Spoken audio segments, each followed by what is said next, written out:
I'm PsycoWithATwist and welcome to another episode of Psycho's Vlog. Today I'm here to talk to you about circular motion.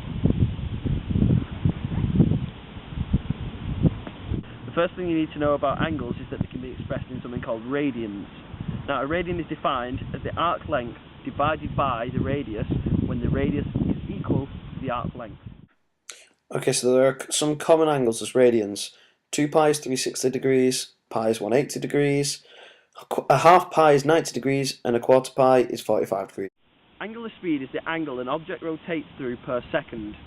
So angular speed, therefore, is in radians per second. So just as linear speed, which is v, is distance divided by time, angular speed is the angle divided by the time. Now, linear speed and angular speed are linked by the equation v equals rw, where v is linear speed, r is the radius in meters, and w is angular speed. As well as having its own speed, circular motion has a frequency and a period too. A full circle, which is 360 degrees, like that, is the same as the circumference. So the equation of circumference is 2 pi r. Now for a full circle, the arc's length would equal the circumference. So since in radians the arc's length is divided by radius, you just divide the equation 2 pi r through by r to make it 2 pi, which equals 360 degrees in radians. For a complete circle, an object turns through 2 pi radians in a period. Period, frequency, and angular speed are linked by 2 equations. First of which is where w equals angular speed and f equals the frequency.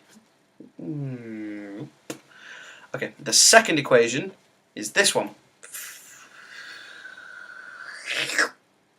Okay, where w equals angular speed and t is the period. As shown before in the equation v equals rw, we know that linear speed v is linked to angular speed w. So at any point in which something is moving in a circle, it has linear speed, meaning a velocity which has speed and direction. Since the object is constantly changing direction, its velocity is constantly changing. And now acceleration is defined as the rate of change in velocity. So a change in velocity, even if the speed does not...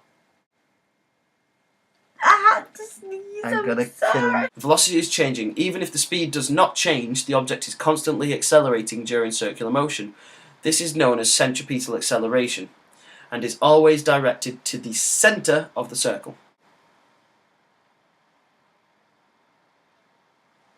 So the 2 equations for centripetal acceleration are a equals v squared over r, where a is acceleration, v is velocity, and r is the radius. And a equals w squared r, where a is acceleration, w is angular speed, and r is the radius. So from Newton's first law, which states the velocity of a body remains constant unless acted upon by an external force. This is Newton's first law. This means, due to the centripetal acceleration which acts towards the centre of the circle, there must also be a centripetal force acting towards the centre of the circle.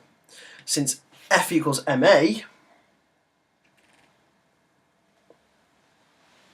from Newton's second law, the centripetal force must be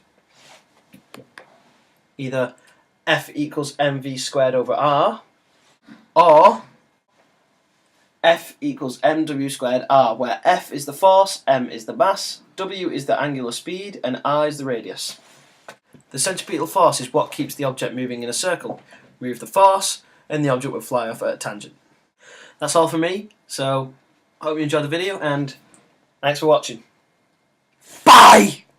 Angular speed is the angle an object rotates I said through. go as you started speaking, so Fucking hell, I'm gonna eat a donkey! So for a complete circle, an object turns through 2 pi radians in period. I need to film that bit. Okay, sorry. Is it recording, by the way? Period, frequency, and angular speed are linked by these two equations. Number 1. Rise! Okay, where... Do it again. You're messing about. Angular speed is the angle an object rotates through per second. So, just as... Angular speed is... Don't quit it, just like... It's still recording! Okay, angular speed is the speed at which... I keep saying speed at which... Right. Angular speed is the speed...